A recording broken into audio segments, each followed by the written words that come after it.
You know I'm gonna get.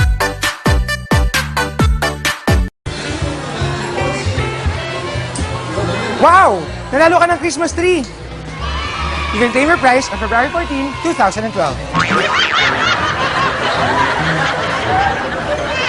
Ako, congratulations. Ano pong name po nila?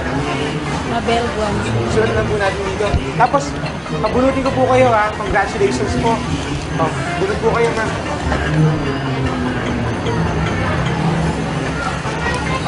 Pakibasa na lang po ng malakas. You can claim your Christmas tree on February 14 pa. Congratulations ma'am, nanalo kayo ng Christmas tree. Makiklaim mo po sa February 14. February 14 pa, ang tagal. Meron po ba kaso pagka February 14? Wala naman, Valentine na yun. You can claim your Christmas tree on February 14. February 14 na.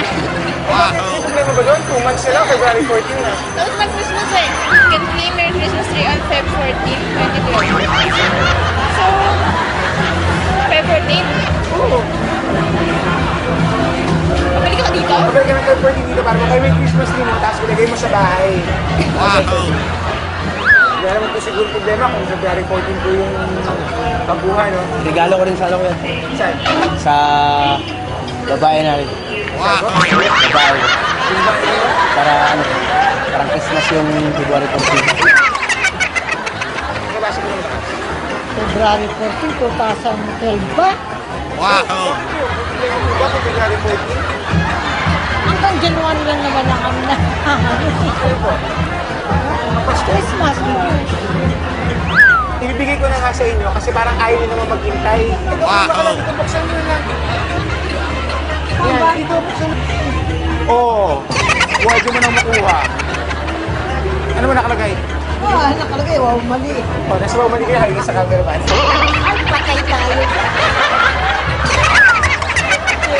Your Christmas year, February 14, 2012. Oh, Merry Christmas. Merry Christmas, congratulations. Hindi nga, totoo to? Oh, sa February 14 mo na siya kukunin dito. Parang na-disappoint ka eh. Hindi, kasi parang February 14, di ba? Kaya na, sulatan mo to tapos bigay ko sa Christmas tree.